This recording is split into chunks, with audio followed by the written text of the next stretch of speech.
મહોરમના તહેવાર નિમિત્તે ભુજ ખાતે સહકાર સેવા સંગઠન દ્વારા ન્યાઝે હુસેન વિતરણનો કાર્યક્રમ યોજવામાં આવ્યો હતો। આ કાર્યક્રમમાં શંકરભાઈ સદ્દે, સલીમ બાપુ, યુનુસભાઈ સહિતના મહાનુભાવો ખાસ ઉપસ્થિત હતા। તેમની સાથે પ્રમુખ જહીરભાઈ પણ ખાસ હાજરી આપી અને કાર્યક્રમને શોભાવ્યો હતો। મહોરમના તહેવારને ધ્યાને લઈને સહકાર સેવા મંડળ ભુજ દ્વારા ન્યાઝે હુસેન વિતરણ કરવાનો એક કાર્યક્રમ યોજવામાં આવ્યો હતો।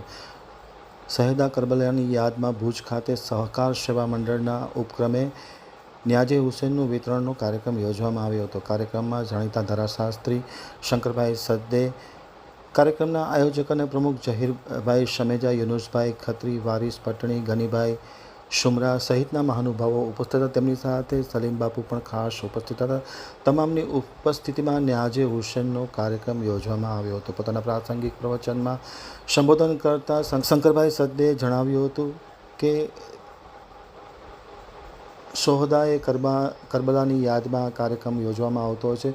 પ્રતિવર્ષની માફક આ વર્ષે પણ કાર્યક્રમ યોજવામાં આવ્યો છે। પ્રમુખ જહીરભાઈ સમેજાએ પણ પોતાના પ્રાસંગિક ઉદ્બોધનમાં સમગ્ર કાર્યક્રમની જાણકારી આપી હતી। સલીમ બાપુએ પણ વિસ્તૃત જાણકારી આપી હતી અને ન્યાઝે હુસેનનું વિતરણ કરવામાં આવ્યું હતું।